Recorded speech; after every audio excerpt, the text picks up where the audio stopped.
What's up, everybody? It's your boy Joshua Edwards, live from Brooklyn, New York. This is Panthers Pride Television.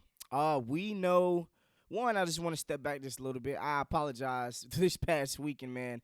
Been under the weather, as you can see. I'm in a hoodie currently speaking, man. Just trying to get over this flu-like symptoms that I've been having.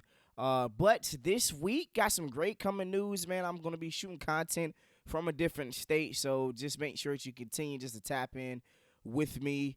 And without further ado, let's go ahead and jump right into it.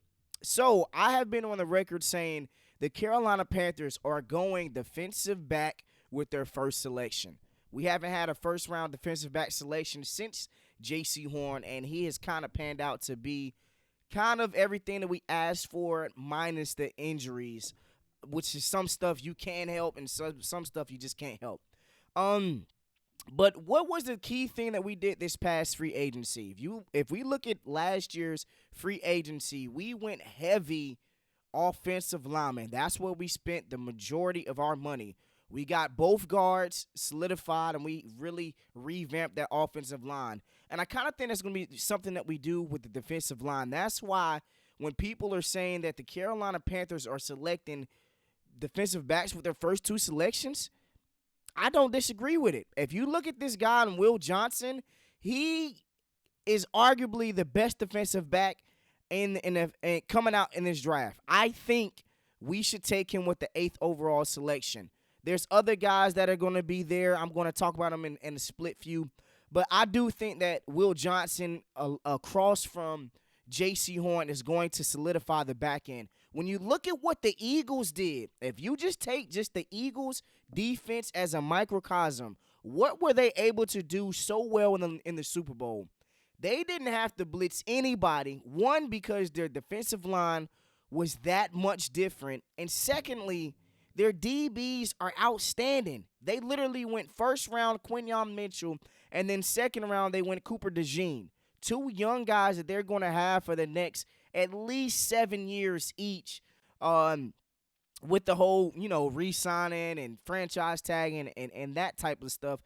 And then there's other guys like this that's come out the draft. Malachi Starks and Azareye'h Thomas. So Malachi Starks is arguably the best defensive back coming out this draft. Between him and Will Johnson, there's back and forth about who's going to be the better defensive back. Will Johnson plays corner, and Malachi Starks plays safety. So when you just look at, these are our projected two first selections within the first and second round. Malachi Starks, over 70 total tackles, plays safety, has great defensive coverage skills. He is regarded as a dynamic playmaker, excelling in covering while being a great tackle. They said he can play well within the box. So a guy that is able to play down in the box and make tackles, that's exactly what we need on the back end. If you look at Azareye'h Thomas. Now, the thing with Azareye'h Thomas, when you compare him to Will Johnson is obviously the best corner coming out this draft. But if you just look at the comparison, I mean, they both got pretty solid pass breakups if you just think about it. So he has more pass breakups than Will Johnson this past season. Will Johnson has more total interceptions. But just as far as a technician goes, these guys are literally identical speaking.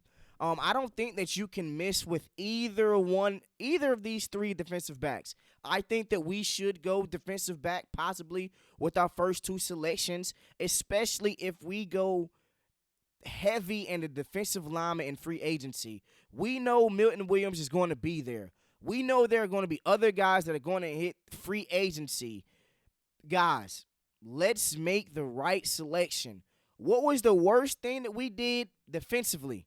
Gave up 534 total points, most in NFL history. We allowed 12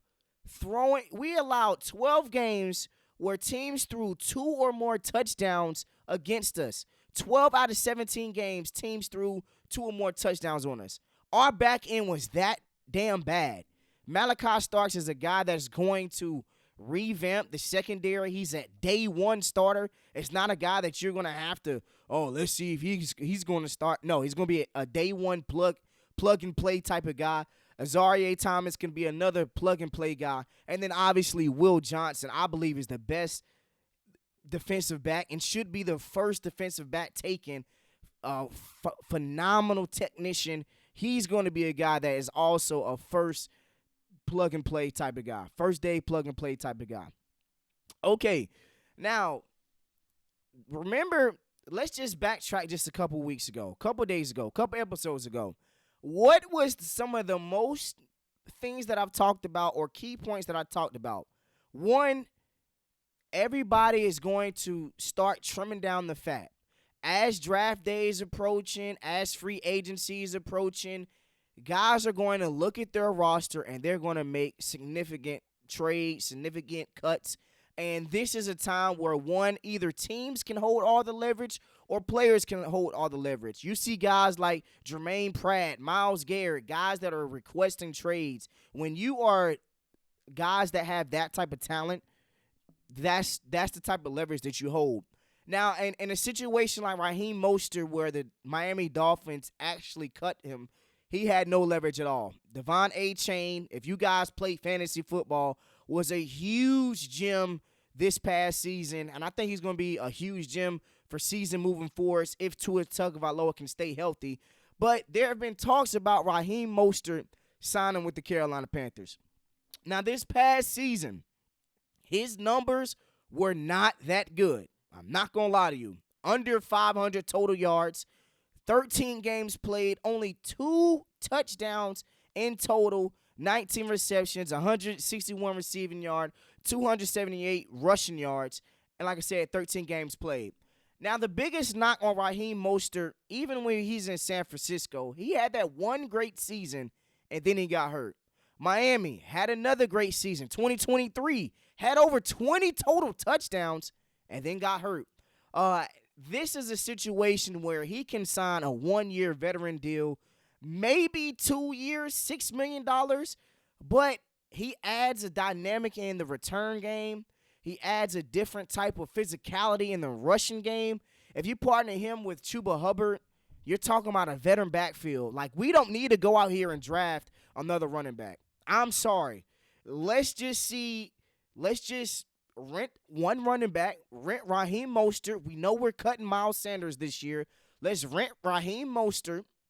Let's see the type of production that we get out of him for one season. Let's make sure Jonathan Brooks comes back healthy the following season. Get him acclimated in 2026 before we draft another running back. I don't think that we're in the position where we need to continue to draft running backs when that's not really a huge concern or a huge issue currently speaking. There's other guys out there, Leonard Fournette, Raheem Mostert, Dalvin Cook, hell, even Ezekiel Elliott. There's going to be multiple running backs that are going to hit the free agency.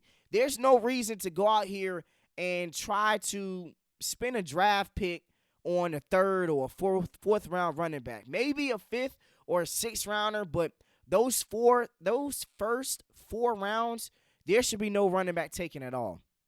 And Raheem Mostert is a guy that can fill that void for a Jonathan Brooks. He has speed. He can catch out the backfield. He is great in between the tackles and has game-breaking speed. So you partner him with Chuba Hubbard, man, you're looking at a dynamic veteran running backfield.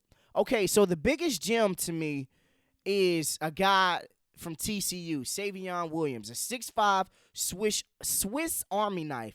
Why isn't he talked about?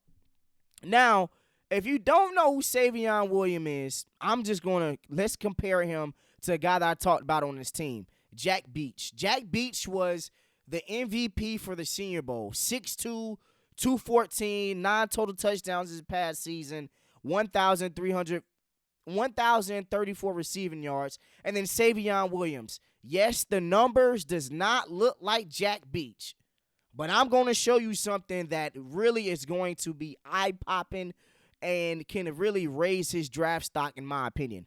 He's 6'5", 212, 6 receiving touchdowns, 611 receiving yards as well.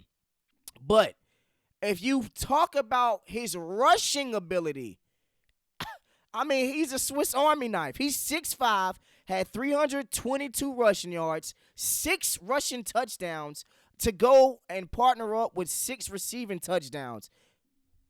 Guys, you're not seeing this too often. You are not seeing a 6'5" guy have 6 rushing touchdowns, 300 rushing yards, with 6 receiving touchdowns and 600 rushing yards. Receiving yards. You're not seeing that. You're not seeing a 6'5" receiver. Guys, he is the size of Kobe Bryant. He is the size of James Harden. And he's doing 6 rushing, 6 receiving? He is a dynamic. I don't understand why he's not talked about a lot. A lot of draft boards have him going in the 3rd round. I watched his tape. His routes are phenomenal. I don't understand. Maybe because his numbers receiving-wise isn't up to par. Maybe because he was the 2nd best receiver on his team. And it might be also shades of a Quentin Johnston. If you guys remember him getting drafted to the Chargers, he didn't pan out too great. But this dude, he has, in my opinion, he's a top 2-round selection. He has that type of talent.